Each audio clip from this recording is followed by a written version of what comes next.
আমি তপন কুমার দেবনাথ, ঢাকা, বাংলাদেশ থেকে বলছি। পরম আরাধ্য গুরুদেব শিবানন্দ বাবার অমৃত লীলা কথা পাঠ করছি আজ 7ম পর্ব।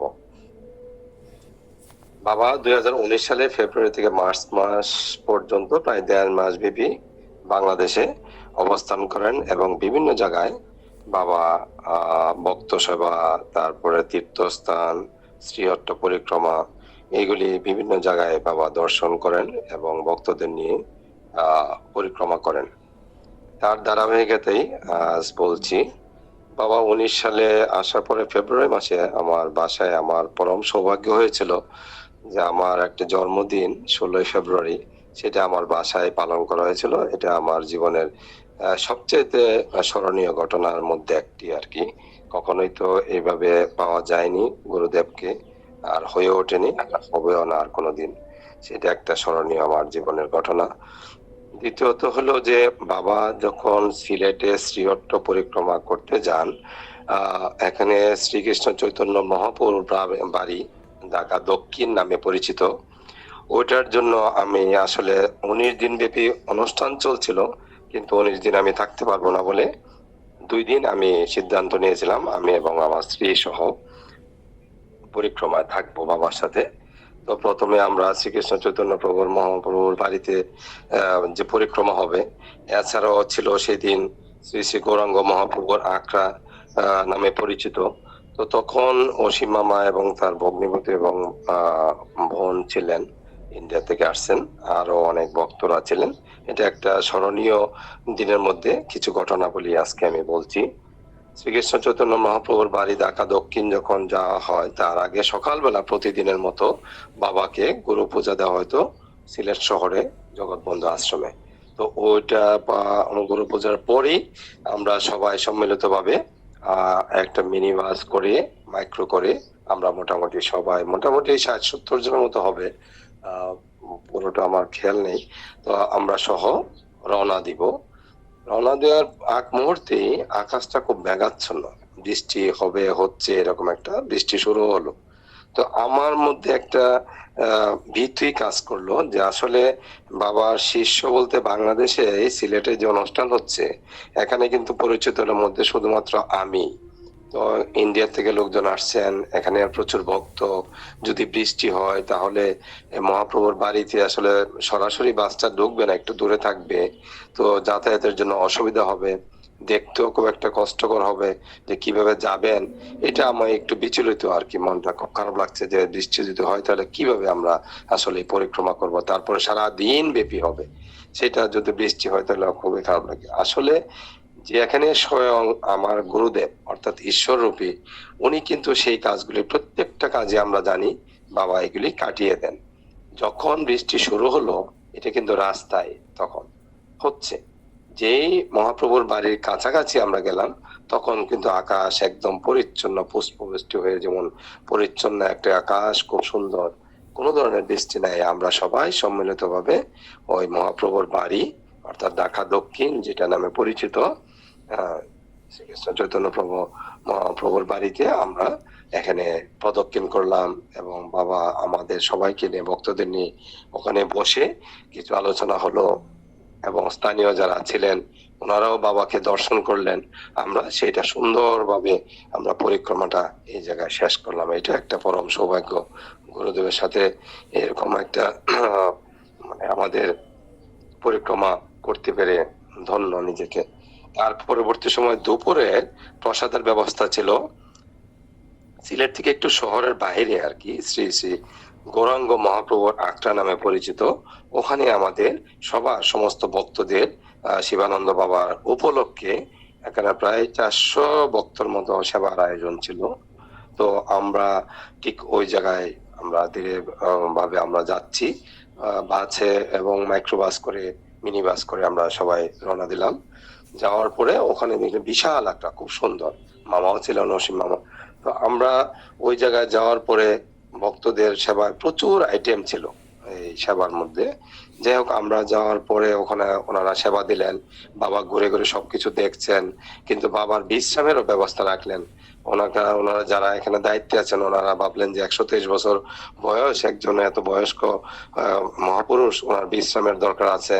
ওনারা দোতলায় বিশ্রামের জন্য বাবার ব্যবস্থা করলেন। বাবা তো বিশ্রাম নেন না, তো ওইটা বেশ পিড়াপিড়ি করলেন। আমরা বললাম না, বাবা বিশ্রাম নেবে না, বাবা ঘুরে ঘুরে দেখছেন।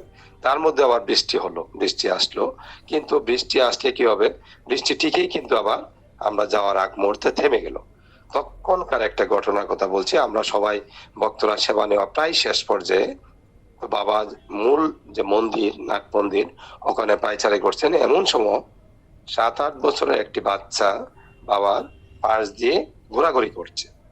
বাবা বলল, আরে ও তো সাক্ষাৎ নারায়ণ, তোমরা ওকে সেবা দাও তাড়াতাড়ি, ও তো অভুক্ত, ও তো সেবা নেয় নেই। তো ছেলেটিকে ধরে জিজ্ঞাসা করা হলো, তুমি কি সেবা নিছো?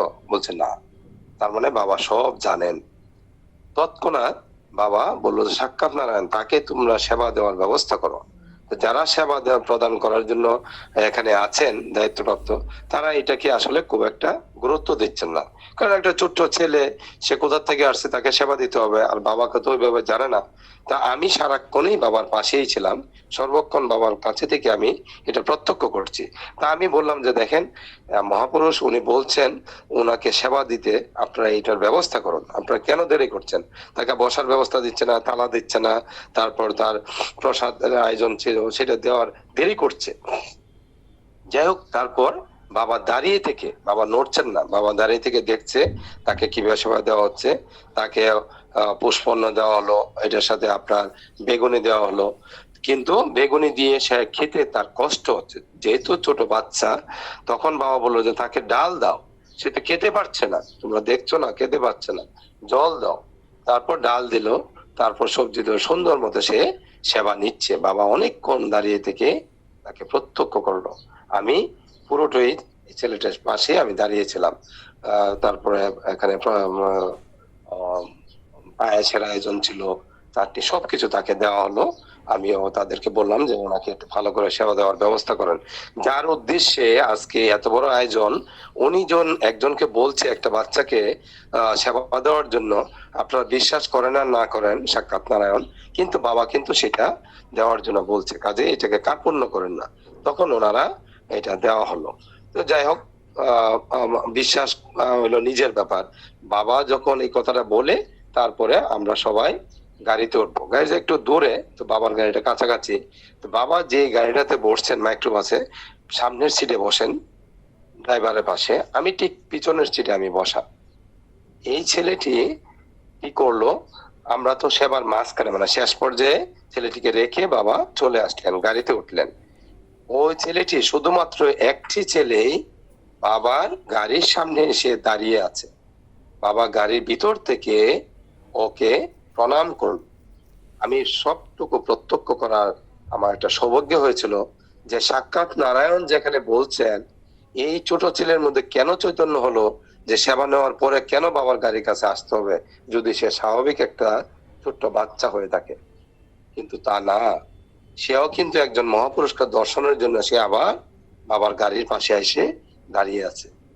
এইটা যে একটা, মানে কত বড় একটা ঘটনা, মানে বিশ্বাসযোগ্য না যে বাবা বললেন সাক্ষাৎ নারায়ণ তুমি সেবা দাও, তোমরা সেবা দাও, আবার সেই ছেলেটি কিন্তু গাড়ির পাশে এসে দাঁড়িয়ে চুপচাপ সে প্রত্যক্ষ করছে এবং দেখছে। বাবাও তাকে প্রণাম করলে, তখন আমরা রওনা দিলাম। এই একটি ঘটনা মানে সাংঘাতিক আমার যে স্মরণীয় হয়ে রইলো আর কি।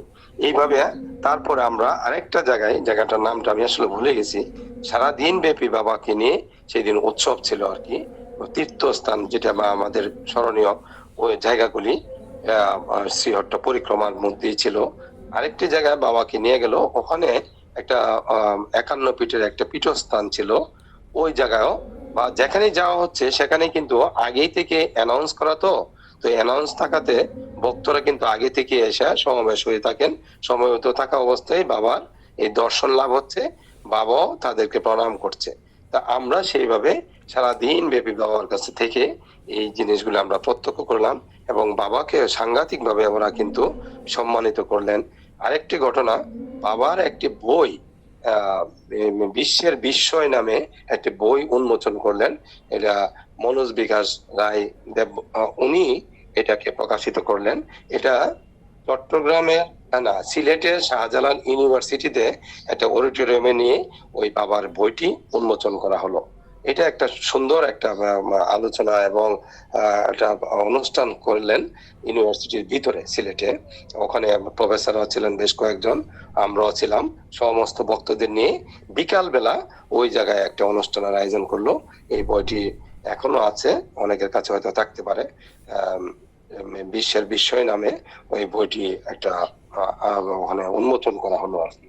তো সেই দিন দিয়ে ওনারা খুব সুন্দরভাবে, যারা এই অনুষ্ঠানের আয়োজন করছিলেন মনোজের নেতৃত্বে, ওনারা কিন্তু সেইভাবে বাবাকেও বেশ সম্মানিত করলেন এবং এত সুন্দরভাবে অনুষ্ঠানটি করলেন যে বলাই বাহুল্য যে একটি বই বাবার নামে উৎসর্গ করে এবং বাবাকে নিয়ে ওনারা লিখে এটা কিন্তু আসলে প্রকাশ করলেন।